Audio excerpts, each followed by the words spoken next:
चंद्रमा से कभी बातचीत नहीं हुई, कभी भेंट नहीं होगी जीवन में, लेकिन फिर भी उससे इतना प्रेम है कि उसी को देखता रहता है चकोर। और चकोर जानता है कि चंद्रमा हमसे प्रेम नहीं कर रहा है। वो तो उगता है संसार को प्रकाश देने के लिए, अपने लिख पर चलता है, अपने रास्ते पर। परंतु चकोर जितने भी हैं संसार में, वे सभी उसी पर देखते रहते हैं। इसी तरह से हम कृष्ण चंद्र से प्रेम कर रही हैं, चाहे वे हमसे बोलें न बोलें, पत्र भेजें न भेजें, हमें दर्शन न दें, विरह की ज्वाला में सतावें, जलावें, लेकिन फिर भी हमारे प्रियतम वही। जथा तथा वा विदधातु लंपटो मत प्राणनाथस्तु सदैव नाम। कृष्ण की जो इच्छा हो करें, वे हमें दर्शन न दे करके दुख में डालें, या हमारे सामने हमको दिखा करके किसी स्त्री से वे विहार करें, चंद्रावली आदि से। उनकी जो इच्छा हो करो, मैं उनके चरणों में प्रणाम करूं तो अपने पैरों की ठोकर से मुझे मार दें या आलिंगन करें। जथा तथा वा विदधातु लंपटो, जो उनकी इच्छा हो करें, लेकिन मत प्राणनाथस्तु स एव नापरः। हमारे प्राणनाथ तो वही हैं, दूसरा कोई नहीं। इसको प्रेम कहते हैं। तो राधा रानी एक प्रकार से इन पक्षियों को और पशुओं को अपना गुरु मान रही हैं। चकोर को, चंद्रमा को देखते देखते जुग बीते, शशिजोवत जुग बीते, जुग बीत जाता है, लेकिन चकोर कभी प्रेम छोड़ता नहीं। कोटि पतंग ज्योति बपुजारे, भय न प्रेम घटरीते।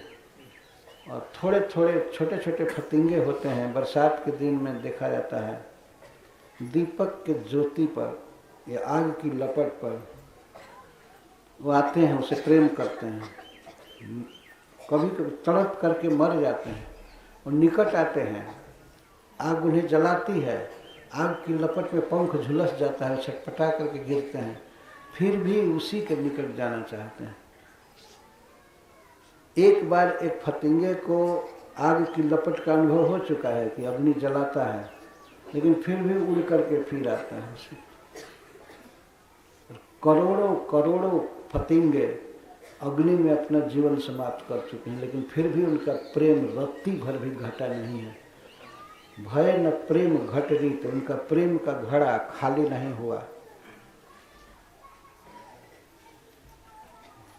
जो जलता है फतिंगा, जलते हुए भी फिर उसी पर जाता है, अग्नि पर, कभी मुख नहीं मोड़ा।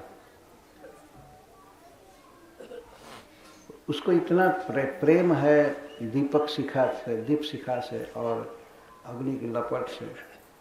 भले पंख जले मरे, लेकिन और आज तक करोड़ों करोड़ों असंख्य फतिंगे अग्नि में अपना जीवन जला, देह जला चुके हैं। क्या ये फतिंगे प्रचार नहीं करते हैं कि अग्नि बहुत जलाने वाला है और हमारे वंश का जो भी पुत्र है या पत्नी है सब बचे रहो, आग के पास मत जाओ?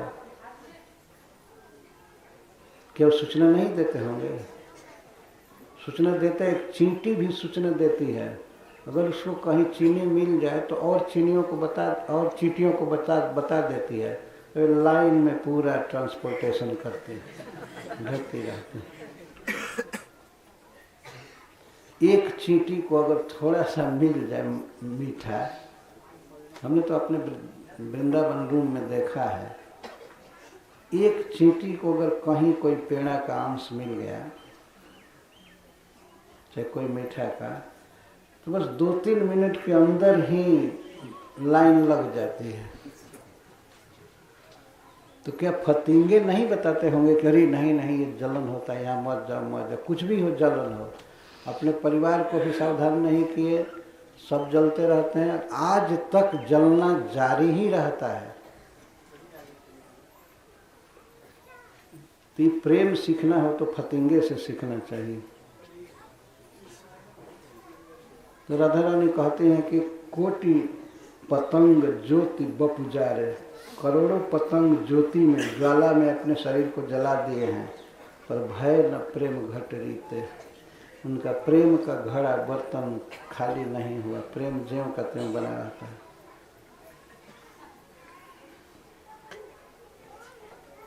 श्री गोपीजन कहते हैं, अबलों नहीं बिसरी वे बातें संग जो करी ब्रजराज।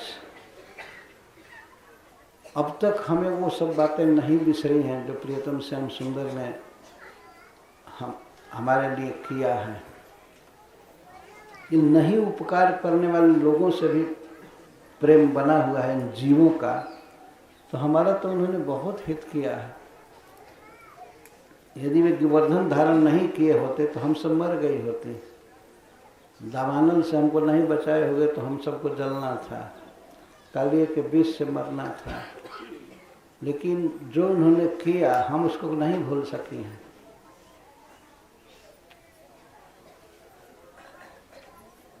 अबलों नहीं बिसरी वे बातें संग जो करी ब्रजराज। और हमसे जो उन्होंने एकांत में बातें किया वो बातें भूल नहीं पाई है। हमें वो ज्यों के त्यों याद है, उनकी लीलाएं याद है। सुन उधो हम सूर श्याम को छाड़ देह के ही काज। सूरदास जी के शब्दों में गोपियाँ कहते हैं उद्धव जी से कि हम किस लिए कृष्ण को छोड़ दें,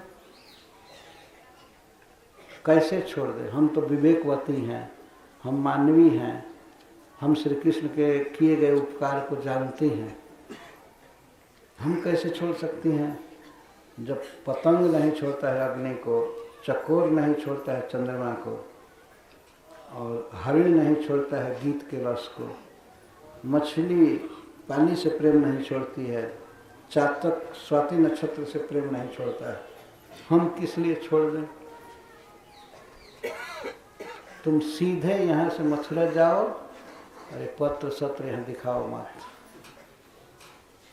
हमको सुखी करने का प्रयास मत करो, हम पूर्ण सुखी हैं, हम ऐसे ही रोएंगी, ब्रज में रहेंगी, हमारे लिए यही सुख है। छोह करके आकर के ज्ञान दे रहे हो, इस ज्ञान की गठरी ले जाओ। यहाँ कोई नहीं लेगा, कोई नहीं फूटने वाला है कि कोई एक पंथ छोड़ करके तुम्हारे पंथ में चला जाए। हाँ, ये तुम्हारा सौदा काशी में बिक सकता है, ये भी गोपियों ने कहा है। वहाँ निर्विशेषवादी, निराकारवादी, ब्रह्मवादी सब भरे पड़े हैं, तो वहाँ पर कुछ तुम्हारा मोटरी खाली हो जाएगा, गठरी खाली हो जाएगा, वहाँ बेच सकते हो। इस ब्रजमंडल में तुम्हारे ज्ञान की बिक्री नहीं होगी। उर में माखन चोर गड़े, और निकल वही रहे हैं, माखन चोर उर में गड़ गए।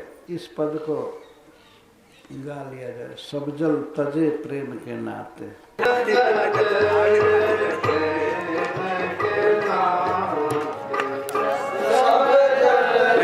मालियो जी के लेला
सब जल तज, सब जल में गंगा जल भी शामिल है। चातक स्वाति नक्षत्र के मेघ से प्रेम करने के कारण सारा जल छोड़ दिया। जल कितना जरूरी है, लेकिन सालों भर जल नहीं पीना, बल्कि कई साल, स्वाति नक्षत्र में कभी कभी बादल वर्षा नहीं करता है तो प्यासा ही रह जाता है। ये है प्रेम। तो श्री राधा रानी ये कह रही हैं उद्धव जी से कि जब ये निकृष्ट जीव, पशु, पक्षी, कीट, पतंग ये इतना प्रेम का निर्वाह करते हैं, तो हम किस लिए श्याम सुंदर से प्रेम करना छोड़ दें?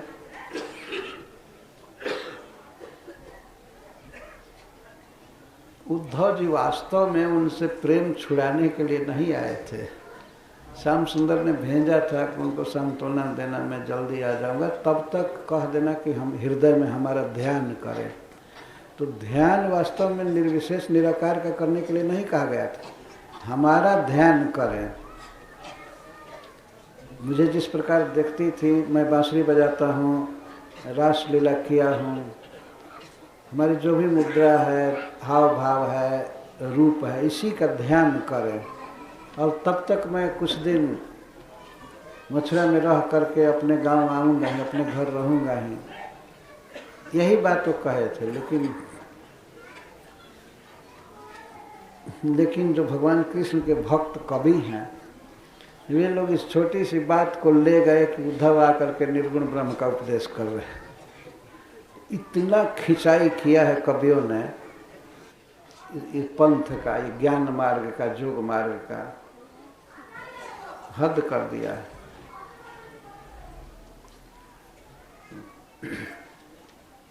जो उद्धव जी कहते हैं कि मेरा ध्यान करो, तो ठीक है, ध्यान करने के लिए ही कहे, लेकिन ध्यान करना इनके लिए कठिन है। आँख से जिसने देखा है कृष्ण को, तो ध्यान से कैसे संतोष कर सकता है? और ध्यान में तो